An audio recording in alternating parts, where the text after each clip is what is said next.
வணக்கம். நீங்கள் இணைந்திருப்பது தடம் நியூஸின் காலை நேர செய்திகளுடன். விரிவான செய்திகளுக்கு செல்லும் முன் முதலில் தலைப்புச் செய்திகள். அதிக வெப்பநிலை குறித்து எச்சரிக்கை. சிவனொளிபாத மலை வடப்பகுதியில் பாரிய தீ. கனைமுள்ள சஞ்சீவ கொலை வழக்கில் துப்பாக்கிச்சூடு நடத்தியவரின் காதலி விடுதலை. விடுமுறையில் சென்று வீட்டில் கசிப்பு விற்பனை செய்த கடற்படை அதிகாரி கைது. டிக்டாக் மூலம் பழக்கமாகி பாடசாலை மாணவியை கற்பமாக்கிய இளைஞனை கைது செய்ய நடவடிக்கை. நாட்டின் தேசிய பாதுகாப்புக்கு எந்த அச்சுறுத்தலும் இல்லை, ஜனாதிபதி அறிவிப்பு. தையிட்டி விகாரை குறித்த ஜனாதிபதியின் பதில், எழுந்துள்ள கடும் விமர்சனம். தொடர்பான விரிவான செய்திகள்.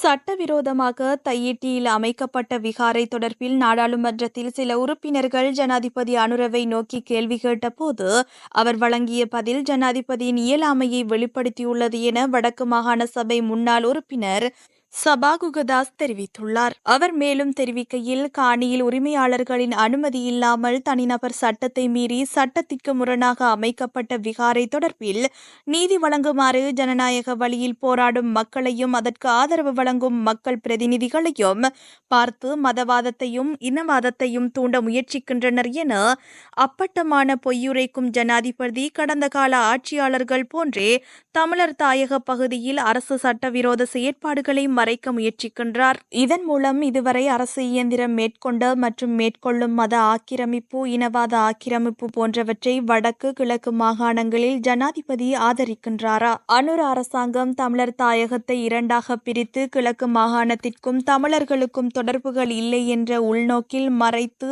வடக்கு மாகாணம் என்ற உரையாடலை முதன்மைப்படுத்துகின்றனர். ஜனாதிபதி சட்டவிரோத நடவடிக்கைக்கு நாட்டின் சட்டங்களுக்கு அமைவாக என்ன செய்வேன் என சொல்வதற்கு முதுகெலும்பற்று வடக்கு மக்களின் கருத்துக்களின் அடிப்படையில் தீர்வு வழங்குவோம் என்பது வேடிக்கையாக உள்ளது. ஆகவே வடக்கு கிழக்கு மாகாணங்களில் சட்டத்தின் ஆட்சியை அரசு இயந்திரத்தின் மூலம் வழங்கும் இயலுமையை ஜனாதிபதி வழங்க தயார் இல்லை என குறிப்பிட்டுள்ளார்.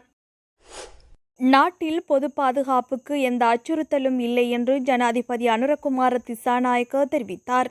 இன்று ஞாயிற்றுக்கிழமை கண்டியிலுள்ள ஸ்ரீதலதா மாளிகைக்கு விஜயம் செய்தபோது பேசிய திசாநாயக்க, சமீபத்திய துப்பாக்கிச்சூடு சம்பவங்கள் குற்றவியல் குழுக்களுக்கு இடையிலான மோதல்களின் விளைவாகும் என்றும் அவற்றை நிவர்த்தி செய்ய உடனடி நடவடிக்கைகள் எடுக்கப்படும் என்றும் உறுதியளித்துள்ளார். ஸ்திரத்தன்மையை உருவாக்க முயற்சித்ததாக கூறப்படும் தகவல் குறித்து அதிகாரிகள் விசாரணை நடத்தி வருவதாகவும் அவர் கூறினார்.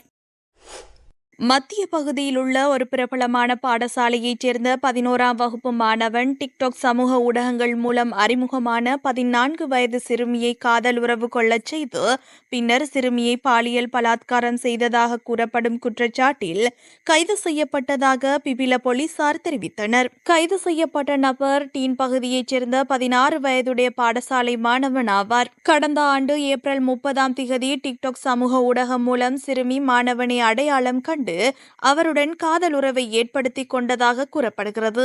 கடந்த ஆண்டு ஜூன் 30ஆம் திகதி தனது காதலியை பார்க்க சிறுமியின் வீட்டிற்கு அந்த மாணவர் இரவு நேரத்தில் வந்துள்ளார். அந்த நேரத்தில் தான் அசம்பாவிதம் நடந்ததாக சிறுமியின் வாக்குமூலங்கள் கூறுகின்றன. அன்று இரவு சந்தேகத்திற்குரிய மாணவன் சிறுமியை பாலியல் வன்கொடுமை செய்தார். சிறுமியின் வாக்குமூலங்களில் அவர் வீட்டில் தனியாக இருந்தபோது மாணவன் பலமுறை அவரிடம் வந்ததாகவும் இதை பற்றி சிறுமி யாரிடமும் சொல்லவில்லை என்றும் பதிவு செய்யப்பட்டுள்ளது. திடீரென ஏற்பட்ட மயக்கம் காரணமாக சிறுமியின் தாயார் ஒரு தனியார் மருத்துவரிடம் அழைத்துச் சென்ற பிறகு சிறுமி 7 மாத கர்ப்பிணியாக இருப்பது தெரியவந்தது. பின்னர் அவர் மருத்துவமனையில் அனுமதிக்கப்பட்டார். மருத்துவமனை போலீசார் மூலம் போலீசாருக்கு தகவல் அளித்ததை அடுத்து விசாரணை நடத்தப்பட்டு சந்தேக நபர் கைது செய்யப்பட்டதாக பிபில போலீசார் தெரிவித்தனர். கைது செய்யப்பட்ட சந்தேக நபர் நீதிமன்றத்தில் ஆஜர்படுத்தப்பட உள்ளார். பதுளை மாவட்டம் ஊவா பரணகம கெடகொட பிரதேசத்தில் உள்ள தனது வீட்டில் பாரிய அளவிலான கசிப்பு வகை போதைப் பொருட்களை விற்பனைக்காக வைத்திருந்த கடற்படை அதிகாரி ஒருவர் அமகஸ்தோவ போலீசாரால் கைது செய்யப்பட்டுள்ளார். குறித்த கடற்படை அதிகாரி விடுமுறையில் சென்ற நீண்ட நாட்களாக இத்தொழிலை மேற்கொண்டு வந்துள்ளதாக போலீஸ் தரப்பில் தெரிவிக்கப்படுகின்றது.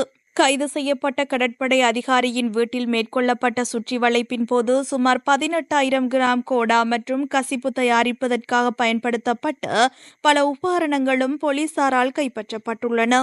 இதேவேளை மற்றொரு சந்தேக நபர் தப்பிச் சென்றுள்ளதாகவும் போலீஸ் தரப்பில் தெரிவிக்கப்படுகின்றது. தப்பிச் சென்ற நபரை கைது செய்வதற்கான நடவடிக்கைகளை மேற்கொண்டு வருவதாக அம்பகஸ்தோவ போலீசார் தெரிவித்துள்ளனர். கணேமுள்ள சஞ்சீவ கொலை சம்பவம் தொடர்பாக கைது செய்யப்பட்ட துப்பாக்கிச்சூடு நடத்தியவரின் காதலி வாக்குமூலம் பதிவு செய்யப்பட்ட பின்னர் விடுவிக்கப்பட்டுள்ளார். இருப்பினும் அவருடன் கைது செய்யப்பட்ட மற்ற நபரை மேலும் காவலில் எடுத்து விசாரிக்க முடிவு செய்யப்பட்டுள்ளது. துப்பாக்கிச்சூடு நடத்தியவரின் காதலி உட்பட 2 பேர் சமீபத்தில் மஹரகம பகுதியில் கைது செய்யப்பட்டனர்.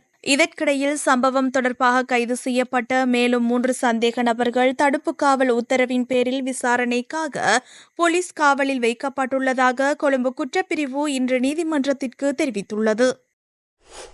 சிவனடிபாத மலை தொடர் வனப்பகுதியான லக்ஷபான தோட்ட எமில்டன் பகுதியில் திடீரென பாரிய தீ பரவியுள்ளது என நல்லதண்ணி போலீசார் தெரிவித்தனர். இத்தீப்பரவலின் போது 3 ஏக்கர் வனப்பகுதி நாசமடைந்து உள்ளது. மேலும் தீ பரவி வருகிறது. இத்தீயை கட்டுப்படுத்த முடியாத நிலையில் உள்ளது எனவும் கடும் வெப்பமான வானிலை காரணமாக அருகில் செல்ல முடியாத நிலையில் உள்ளது எனவும் நல்லதண்ணி போலீசார் தெரிவித்தனர். நாட்டின் பல மாவட்டங்களில் காணப்படும் அதிக வெப்பநிலை குறித்து பொதுமக்கள் அவதானம் செலுத்த வேண்டிய நிலை ஏற்பட்டுள்ளதாக இலங்கை வளிமண்டலவியல் திணைக்களம் அறிக்கை ஒன்றில் தெரிவித்துள்ளது. வடக்கு, வடமத்திய, வடமேல், மேற்கு, சப்ரகமுவ மாகாணங்களிலும் காலி, மாத்தறை மாவட்டங்களில் சில இடங்களில் நிலவும் வெப்பம் மனித உடலுக்கு உணரப்படும் வெப்பநிலை தொடர்பில் அவதானம் செலுத்த வேண்டியுள்ளதாக தெரிவிக்கப்படுகிறது. இதனால் போதிய நீராகாரங்களை அருந்துமாறும் ஓய்வு எடுக்கும் போது நிழலான இடங்களில் இருக்குமாறும் திணைக்களம் தமது அறிவித்தலில் தெரிவித்துள்ளது. அவ்வாறே வயோதிபர்கள் மற்றும் நோய்களால் பாதிக்கப்பட்ட நபர்கள் இது தொடர்பாக விசேட கவனத்துடன் செயற்படுமாறும் அதில் தெரிவிக்கப்பட்டுள்ளது.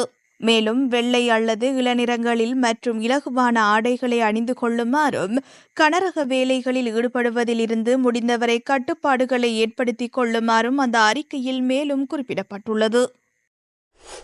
அதிக வெப்பநிலை குறித்து எச்சரிக்கை. சிவனொளிபாத மலை வடப்பகுதியில் பாரிய தீ.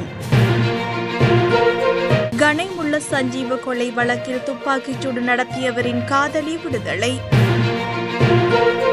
விடுமுறையில் சென்று வீட்டில் கசிப்பு விற்பனை செய்த கடற்படை அதிகாரி கைது. டிக்டாக் மூலம் பழக்கமாகி பாடசாலை மாணவியை கர்ப்பமாக்கிய இளைஞனை கைது செய்ய நடவடிக்கை.